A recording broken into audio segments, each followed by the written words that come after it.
Welcome to the Real News Network. I'm Mark Steiner.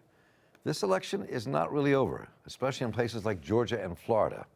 And given the history of this nation, that's not surprising. Georgia House Minority Leader Stacey Abrams, the Democratic candidate for governor, is facing off with Republican Brian Kemp, who is or was until the other day Secretary of State in the state of Georgia. Part of the responsibility of that office is to oversee voter registration and elections.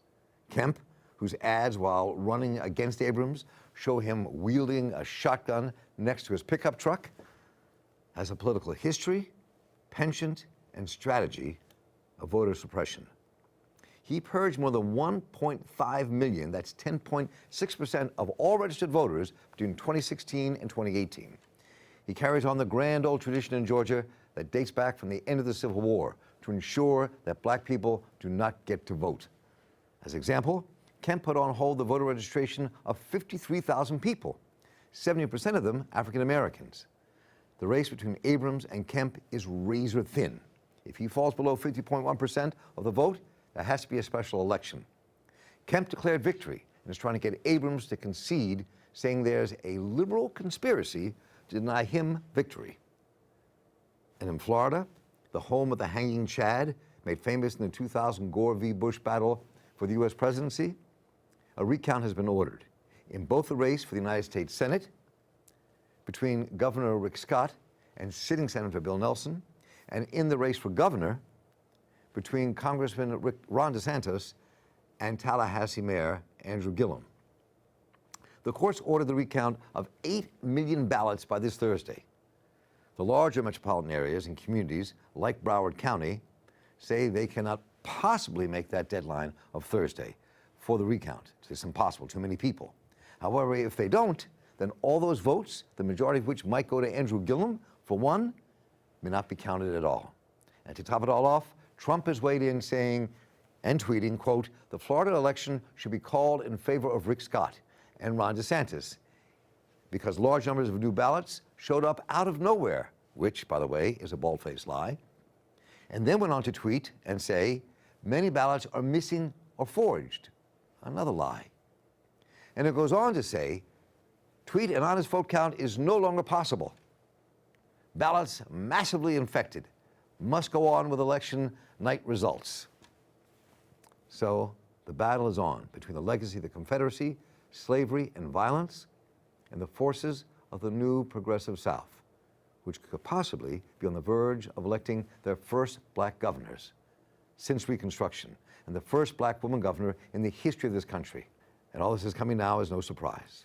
Gerald Horne holds the John J. and Rebecca Morse Chair of History and African American Studies at the University of Houston, frequent guest and contributor here on The Real News. And Gerald, welcome. Good to have you with us. Thank you for inviting me. So, Gerald, let's just take this from the top here. I mean, the states of Georgia and Florida and these recounts that are taking place at the moment. I mean, what we're seeing here, I want to start with this. I mean, how deeply do we understand how voter suppression, especially in Georgia, may have played in what's going on between Kemp and Abrams at this moment? Well, the Abrams-Kemp, quite correctly in my opinion, has charged that Brian Kemp, who up until a few days ago was Secretary of State of Georgia and therefore helping to supervise and administer these elections, was involved in a rather crass and blatant attempt to purge from the voter rolls, particularly those who were considered to be African American, which would thereby tip the scales in his favor. As we speak, the struggle consists of this. Stacey Abrams is trying to make sure that if Brian Kemp wins, he wins 50% plus, as opposed to, as it now stands, where he may be below 50%. And if that is the case, that he is below 50%, that means that there should be a runoff. That is what is at stake as we speak. Florida is a different kettle of fish. As of now, Rick Scott, the governor, and who you could see as being the agent in charge of these elections as governor, is now in a battle for the U.S. Senate with the 75-year-old incumbent Bill Nelson. He has a 0.15 margin of victory as we speak, which automatically means that there will be a recount of some sort. It is apparent, as a judge has suggested, that the Republicans are trying to intimidate the recount process, going after local officials, particularly in Broward County. This campaign has been joined in by Senator Marco Rubio and also by the 45th President of the United States of America, who, as you know, has a second home in Florida. It's very close to the man who is running for governor and also has a slight lead that is subject to a runoff. I'm speaking of Ron DeSantis. And according to press reports, Mr. Trump will consider it to be a personal affront and a personal rebuke if Ron DeSantis in particular is not dragged across the finish line. I'm going to go take a view. Think of the race that happened in 2000 when Al Gore, from most people's consideration, won that race in Florida, but clearly didn't fight it in the Supreme Court. If for argument's sake, Abrams and Gillum lose and Nelson lose in these recounts, and they take it to the courts, we have a very different situation in the courts now than we did in 2018. And the courts have shifted right in America. The Supreme Court has shifted right and very conservative in America. So if it goes that far, I mean, I'm wondering what you think politically this could set up. Well, you are correct to suggest that Mr. Trump has appointed a number of Supreme Court justices, Mr. Kavanaugh most recently. He's appointed a record number of federal district court judges and federal appellate judges. That is true. However, I do feel that Ms. Abrams has attained some victories in the courts, and we should not rule out the possibility that she can attain further victories. I agree with your supposition that Al Gore did the Democratic Party no favors when he failed to challenge aggressively the recount in Florida in the year 2000 that led to George W. Bush being president. And I would say the same thing for John Kerry in 2004, where he could have challenged the result aggressively in the state of Ohio. We are now paying a very stiff penalty and price for their lack of aggressiveness.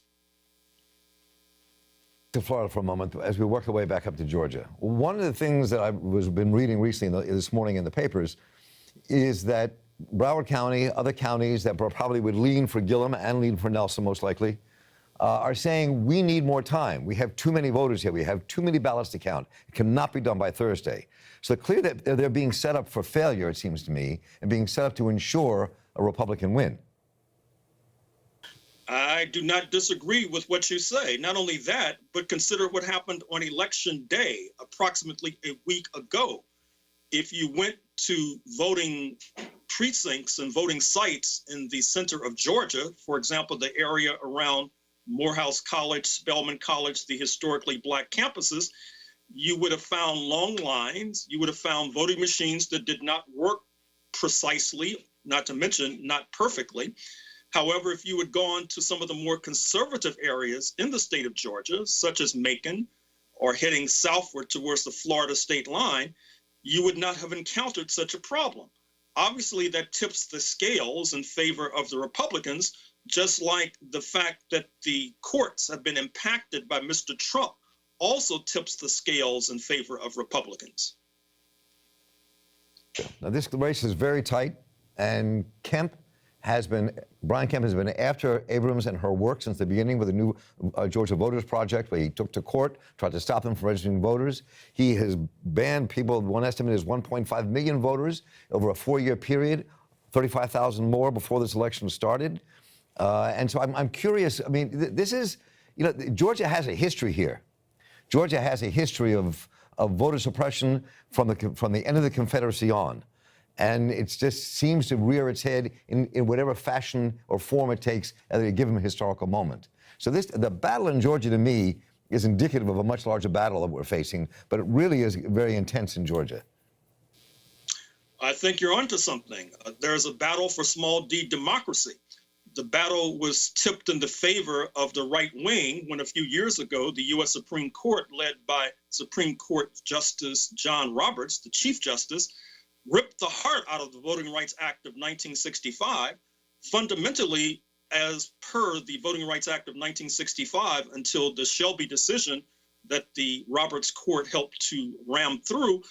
If a state like Georgia, which had a long demonstrated record of racism and white supremacy in terms of keeping people away from the polls, if they made changes in terms of how many voting machines would be cited in a particular precinct, this had to be pre-cleared, so to speak, by the U.S. Justice Department. After the Roberts engineered decision, a pre-clearance went out of the window, and in its wake, you saw a number of states move to have voter ID laws. For example, in the state of Texas, from where I'm speaking now, the legislature tried to have a voter ID law where a college ID was deemed not to be acceptable as a voter ID, but a hunting license was deemed to be acceptable, with the premise being that students might be prone to vote for the opponents of the Republicans and hunters might be prone to vote for the Republicans. This is the dire state of affairs that we're encountering, not only in the state of Georgia, but I'm afraid to say all across Dixie.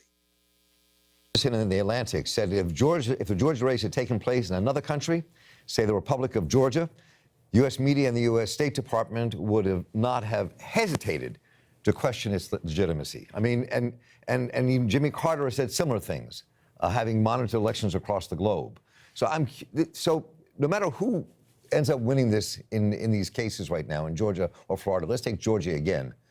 What does this set up politically? If Abrams wins, but what does it set up politically if Abrams is denied the win because of voter suppression? And because it opens a whole new political struggle that is also based on a reality that this Georgia race is so close. I mean, we're talking about Georgia, where a black woman could almost win or win the governorship. So I'm curious what you think this sets up politically in terms of the struggle in this country. Well, an Abrams victory would be highly significant. I would even go so far as to say that the Abrams race to this point has been very significant. Recall that in recent elections in the state of Georgia, the Democrats have sought to appeal to the mythical suburban swing voters. They have tipped to the right. They ran a relative of President Jimmy Carter. They ran a relative of former conservative Democratic hawk, Senator Sam Nunn of Georgia. Both lost spectacularly. And now you have Stacey Abrams along with Andrew Gillum in Florida, who are running as true blue progressives. Andrew Gillum has even gone so far as to come out for Medicare for all. He campaigned alongside Senator Bernie Sanders of Vermont, who endorsed him. So they basically helped to blaze a new trail for the Democratic Party in Dixie. So win or lose, it seems to me that the Democrats now have a recipe and a prescription for getting closer to the finish line than they have gotten to this point. Let us hope that they follow the logic of what I'm saying. If you look at the history of this country and the power that the South has played politically in this country from the very founding of this nation, from 3/5 of a vote so they could count the people who they had enslaved to ensure that they had political power, to what happened in the civil rights movement in the 60s, to what the struggle is about now and the form it's taking at this moment in the South. The fact that you have this progressive mass of people who are at least half the population in both states, if not a majority, this sets up a really different political dynamic for the future that's built also around the black struggle in the South via Gillum and Abrams personifying it in their races. So again, I just want to take it a step further, what this might say for the inside of the Democratic Party, what this says for the continuing struggle in America, for a progressive America in the face of this kind of real right-wing nationalist pushback embodied in Trump, but actually started much earlier. Well, there's also a message for the GOP, for the Republican Party.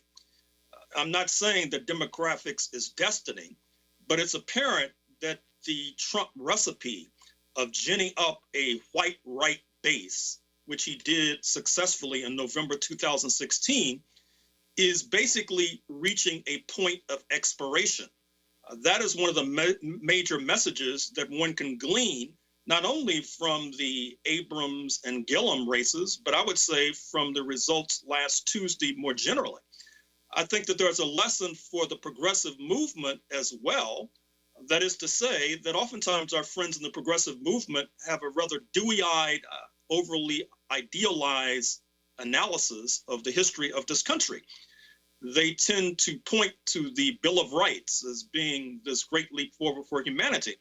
Whereas if you look at the Bill of Rights with more careful scrutiny, you'll find that it was devised without the Black population in mind, or it was devised to target the Black population. And I would also say the Native American population.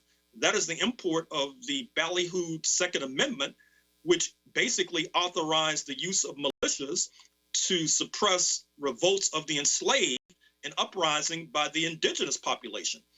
Therefore, I think that the races that we're talking about in Florida and Texas not only have significance and import for the GOP and for the Democratic Party, it has significance and import as well for those to the left of the Democratic Party. So I don't know whether you are or not. My guess is you may not be a betting man, but I'm curious what you think the outcome might be of all this in the next week.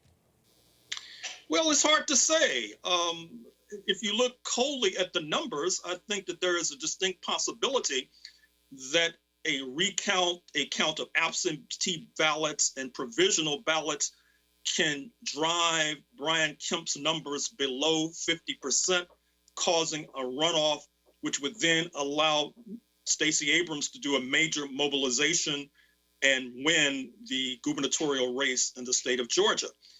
Things in Florida seemingly are different, but I'm rather reluctant to make a prediction and stare into my crystal ball, because we all know about the hanky-panky and shenanigans that the Republicans are notorious for in the state of Florida, and they can upset and destabilize the most accurate of prognosticators. It is always a pleasure to have you with us here on The Real News. I really enjoy your thoughts and hearing what you have to say about all this. I appreciate your time. Thank you. And I'm Mark Steiner here for The Real News Network. Clearly, we're going to stay on top of this one. Take care.